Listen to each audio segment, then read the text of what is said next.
Bienvenue à vous pour cette analyse de la nouvelle lune qui a lieu le 8 août 2021. Dans mes analyses, j'aborde les effets sur le plan individuel ainsi que sur le plan collectif. Tout d'abord, une nouvelle lune, c'est lorsque la lune et le soleil sont conjoints dans le même signe et dans le même degré. Ici, la nouvelle lune a lieu dans le deuxième décan du signe du lion. Le couple solilunaire est la fusion de notre conscient, de notre volonté incarnée par le soleil et de notre inconscient et sensibilité incarnée par la lune. Cette concentration d'énergie est propice pour un nouveau départ et s'inscrit dans un nouveau cycle lunaire. Tout d'abord, lorsqu'on regarde la carte du ciel, on remarque que les planètes dites personnelles, c'est-à-dire celles qui façonnent notre personnalité, se trouvent au-dessus de l'horizon, c'est-à-dire en haut de la carte, et sont donc en dominance. Il y a la Lune, le Soleil, Mercure et Mars dans la maison 9, puis Vénus dans la maison 10. Il y a donc 5 planètes personnelles réparties dans 2 signes, le Lion et la Vierge. Cette nouvelle lune en Lion nous parle bien d'affirmation de soi, de volonté, d'exprimer sa sensibilité et sa créativité. L'énergie du lion amène l'individu à se mettre au centre de ses expériences et de s'exprimer au travers de son libre arbitre, de son choix propre. De plus, il y a la planète Mercure qui est conjointe à la nouvelle lune. Mercure est notre principe intellectuel. En Lion, l'esprit est brillant et créatif. Les idées sont claires et nobles. La pensée est tournée vers soi-même et de façon stratégique. Mercure en Lion, c'est moi ce que je veux, moi ce que je suis, comment j'arrive à mes fins. C'est donc une période propice pour redéfinir ses objectifs et de les affirmer. C'est également une excellente période pour débuter tout projet créatif, tout projet d'écriture et de partage. Sur un plan collectif, on voit qu'avec Mercure conjoint à la nouvelle lune en Lion, la parole est rendue publique, est rendue visible. La lune, c'est la foule, c'est le peuple. On pense aux manifestations actuelles qui peuvent se poursuivre. Des voix de leaders politiques, on pense au soleil, peuvent se faire entendre, exprimant avec force leurs convictions.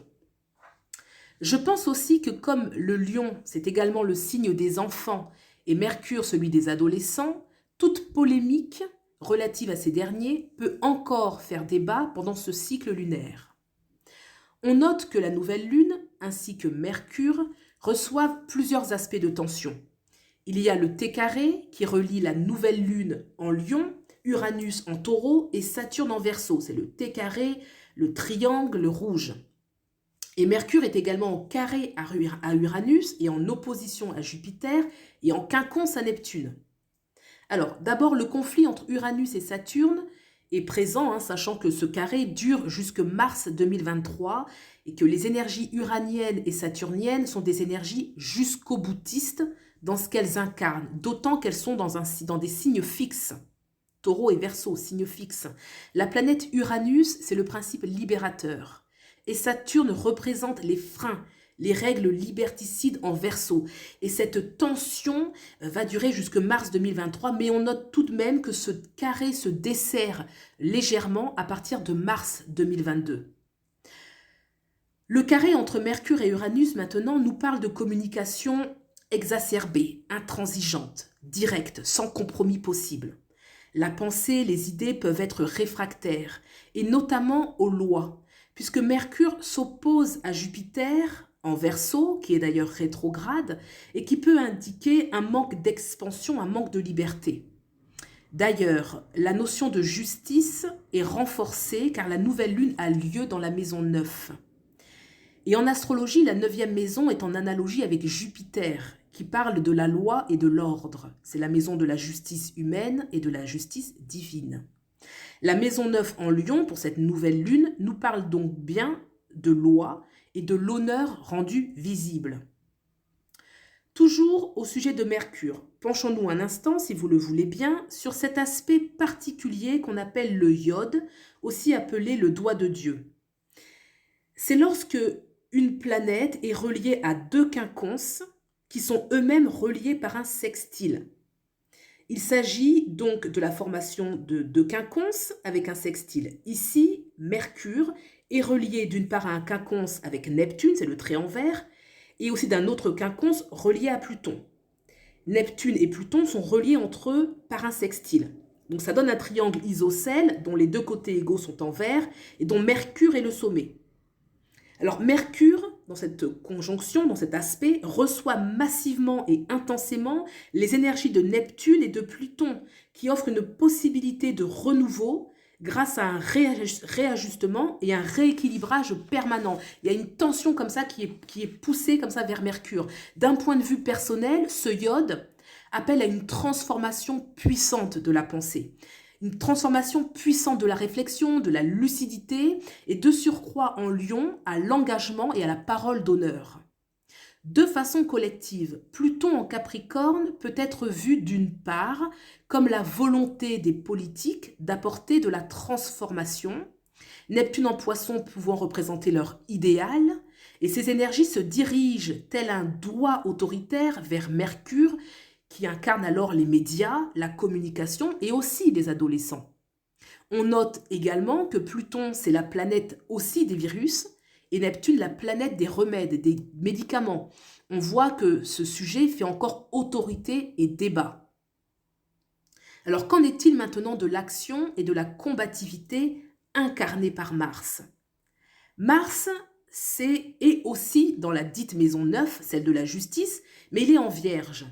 Et il est aussi opposé à Jupiter. Mars, au niveau collectif, c'est ce qui porte un uniforme, ce sont les forces armées.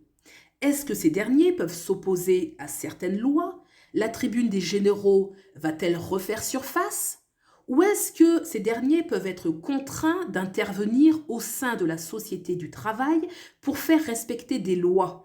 Parce que, en effet, la Vierge, c'est le signe du travail quotidien, du labeur, du service, du milieu médical et paramédical, de la fonction publique, des salariés.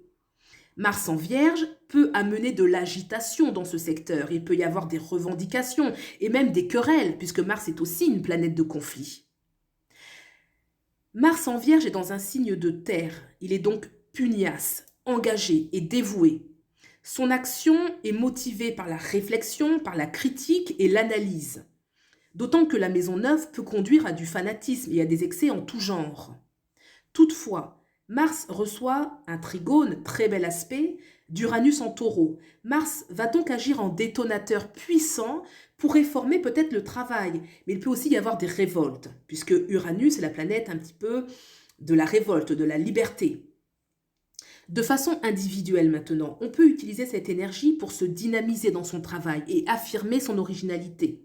Cet aspect uranien est excellent pour l'initiative sur du long terme puisqu'on est dans des signes fixes, dans des terres, le taureau et la vierge, et avoir un travail éclairé et créatif sur du long terme. On sent de plus en plus que cette nouvelle lune s'annonce intense et complexe. D'ailleurs, on remarquera que l'ascendant est en Scorpion, signe de la pugnacité, dont Mars et Pluton sont maîtres. Pluton en Scorpion, on cherche dans les profondeurs, on cherche la compréhension des choses, on fouille, on met en lumière les vérités. C'est donc une énergie jusqu'au boutiste qui se dégage de cette nouvelle lune. Mars a une importance capitale dans ce thème. Il est en milieu du ciel avec Vénus qui est également en Vierge, mais elle qui occupe la maison 10. D'un point de vue collectif, Vénus nous parle des lieux de plaisir, de convivialité, des restaurants, des bars, des cinémas, des théâtres, des musées. En Vierge, Vénus est l'argent, ce que l'on gagne grâce à son travail quotidien et qui est rendu visible et qui fait débat dans cette maison 10, qui est la maison du social, de la carrière, de ce qui est vu. Comme je le disais plus haut, la Vierge, c'est aussi le milieu hospitalier, le milieu médical et son travail quotidien de façon générale. Vénus représentant encore les finances, met en exergue toute question relative à la valeur salariale. Notons que Vénus est le petit bénéfice, qu'il est en chute en Vierge et qu'elle est en opposition avec le signe du poisson, avec Neptune, qui est le signe qui est en poisson et qui incarne les liquidités. Cela présage souvent des difficultés, des baisses de chiffre d'affaires, des faillites. Toutefois, Vénus reçoit deux bels aspects. D'abord, le trigone avec Pluton, celui-ci permet des transformations bénéfiques en sa faveur, et également elle reçoit le trigone avec Uranus en Taureau, qui la soutient dans sa créativité, dans son combat pour la liberté. Avec Uranus, des changements bénéfiques soudains et innovants sont possibles. Dans un autre registre, Vénus en Vierge nous appelle à prendre soin de son hygiène de vie et à comprendre la façon dont on se soigne, dont on prend soin de son corps, de l'harmonie de son corps, de son intégrité corporelle, avec les aspects positifs que Vénus a avec Pluton et Uranus. Peut-être on peut voir émerger des nouvelles façons de se soigner. On pense notamment à l'ivermectine qui fait débat actuellement. L'ivermectine, excusez-moi. D'un point de vue intime, Vénus en Vierge nous appelle à revoir la façon dont on aime, dont on s'aime, dont on aime son corps, dont on prend soin de sa vie, et aussi la façon dont on gagne sa vie et dont on gère ses finances. Voilà ce que je peux dire de façon générale sur cette nouvelle lune. Je vous propose maintenant un horoscope pour les signes solaires, signe par signe. Bélier. En aspect de trigone avec la nouvelle lune, beaucoup de dynamisme, de détermination dans vos projets, votre créativité. Vous pouvez être tourné vers les enfants et être particulièrement protecteur pour votre foyer. Vous réajustez vos actions et votre créativité au sein de votre travail. Vous pouvez avoir besoin de revoir l'organisation dans votre façon de gagner votre vie. Prenez aussi le temps de mesurer vos actions pour qu'elles ne soient pas précipitées. Taureau, vous êtes en carré avec la nouvelle lune. Ménagez-vous dans vos communications. Évitez, si possible, les débats d'idées qui peuvent un petit peu virer au conflit. Votre action est toutefois mesurée et vos idées et résolutions s'inscrivent dans la durée. Gémeaux, en sextile avec la nouvelle lune, vous avez les idées claires et faites preuve de lucidité. Vous donnez davantage la part belle à la communication et au partage avec votre entourage et être invité à prendre le temps d'évaluer la situation avant d'agir. Peut-être prendre le temps de communiquer au sein de votre foyer avec patience et de ne pas agir avec précipitation. Cancer, vous avez beaucoup d'énergie pour repenser la façon dont vous gagnez votre vie. Vous pouvez réfléchir, élaborer un plan qui tient compte de vos vraies valeurs, de vos choix de vie. La maison 2 étant celle de la santé globale, vous pouvez réfléchir sur cette dernière et vouloir décider par vous-même et pour vous-même. Vous pouvez entreprendre des nouveaux apprentissages, des nouvelles formations qui font appel à votre créativité. Lion, votre réflexion est tournée sur vous-même. Vous pouvez redéfinir et repenser votre vie de façon générale, dans tous les aspects d'ailleurs de votre vie. C'est une période pour avoir une pensée sur vous-même. Vous pouvez repenser votre hygiène de vie, avoir envie d'opérer des changements dans votre style de vie, plus en adéquation avec vos valeurs, avec vos ressentis. Vous faites montre de pragmatisme et d'organisation dans votre façon de gagner votre vie. Vierge, Mars agit comme un détonateur dans votre vie. Il peut y avoir un regain de vitalité et de volonté. Vous voulez surtout passer à l'action et ne pas vous perdre dans trop de bavardage. Vous pouvez lâcher prise et oser vous fier à votre instinct. Mars et Vénus sont dans votre signe solaire, ce qui favorise aussi les passions amoureuses et la créativité tout azimut. Balance en sextile avec la nouvelle lune. Il y a beaucoup d'opportunités pour toutes les associations, des possibilités d'échange avec les amis, avec les collègues. Vous pouvez d'ailleurs revoir certains de vos plans, les repenser, les améliorer.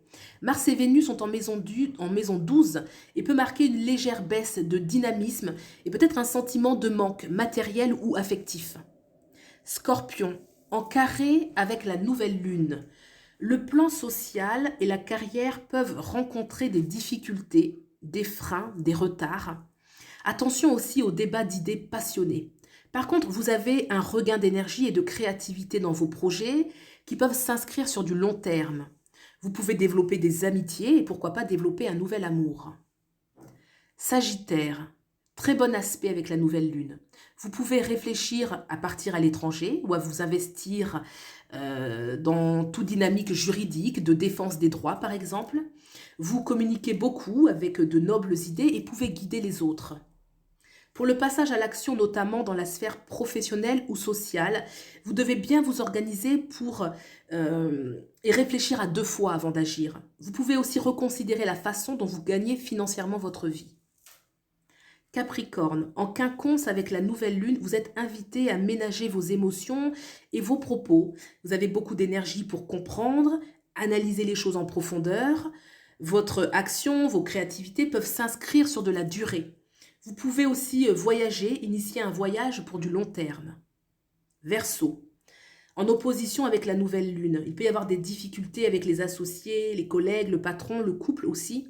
Il peut y avoir des divergences de points de vue, des difficultés dans la communication. Jupiter est de retour dans votre signe, donc Jupiter peut amplifier aussi bien les expériences positives comme moins positives, mais de manière générale, Jupiter dans votre signe est propice à l'expansion de votre volonté. Poisson, en quinconce avec la nouvelle lune, vous pouvez repenser votre quotidien et y apporter des réajustements. Vous pouvez vous sentir tout de même bloqué et contraint dans vos relations avec les autres, avec des oppositions dans vos objectifs. Vous pouvez faire une nouvelle rencontre au sein de votre quotidien et de votre travail. Voilà l'analyse pour cette nouvelle lune du 8 août 2021. Prenez bien soin de vous et je vous dis à bientôt pour une nouvelle lecture astrologique. Au revoir.